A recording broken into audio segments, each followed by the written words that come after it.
Before I came to Islam, my life was really kind of focused on drink, drugs, having fun. The whole kind of purpose of life was just to have fun and have a laugh. And it's just a way of kind of making your life bearable until you die. I tended to kind of be in a kind of heavy metal crowd, hanging around a lot of people with similar interests, which weren't always the best company to keep. My first experience of seeing Muslims was the 9/11 attacks. I remember I was quite young at the time and I wasn't completely aware of what was going on.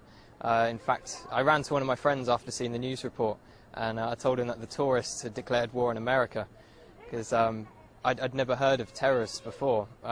As the war was unfolding and I was seeing more and more about the war in Afghanistan, I started understanding that these people were Muslims and that the Muslims were doing these horrible atrocities across the world. So from that kind of media bombardment, I started getting a strong hatred for Muslims. So much, in fact, I tried to join the army 3 times with the goal of wanting to go over there and kill as many of these people as I could, to do my bit for the country and to make it a bit safer for my family. I thought they were kind of the big evil of the world. I started hearing a bit more about Islam. It was the last time I was applying for the army. I came across this radio station. It was at a time when I was listening to conspiracy theory radio and things like this. And it was a radio station from the American government called Terror Talk. And it was talking about the life of the Prophet ﷺ. It just didn't sound right to me that people would follow him from all these evil things they were saying about him. So I started to question what Muslims believed at that time. I was on a spiritual search anyway.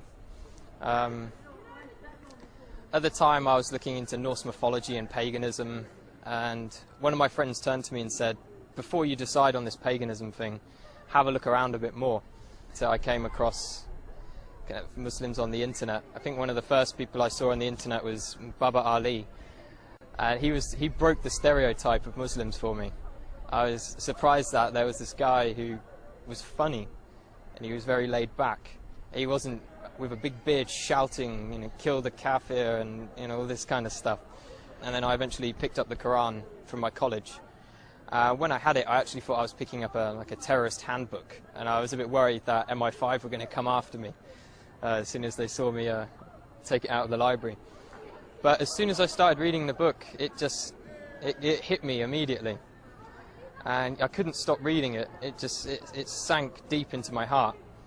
And as I kept continuing through the different surahs, I remember reading about the people in the fire having boiling water to drink, burning their throats. And as I could read this and I was living this awful life, I could feel my throat burning, and I could feel kind of how real this thing was and how I had to change.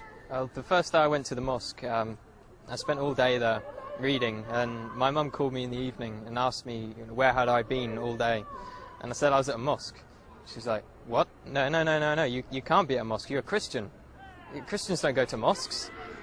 And she was very, very shocked and thought I was going down a bad path. That was my mum's original reaction. After a while, she started to accept it. She'd done a lot of crying. I'm not too sure why she was crying. I think she felt I was rejecting everything she'd taught me. A lot of people say when they find Islam, it's as if they've come home. And that's just the feeling I get. It's as if me in the past wasn't me at all. I was being controlled by something else. Only good things have happened since I've become Muslim. My life is sorted out, and I've never had so much going on in my life at one time. If I was going to give advice to someone else who is thinking about Islam, I'd definitely tell them to come to the mosque and speak to a man of knowledge, not search the internet for the answers. There are some good things on the internet, but when you don't know anything about Islam, you can't judge what is right and what is wrong. So it's much better to speak to someone, spend time with the Muslims. I spent many weeks in their company, and you get an understanding of who they are and what kind of quality of people they are. Don't be afraid of what your family think. I've had many people, and myself as well, was worried about what my parents would think.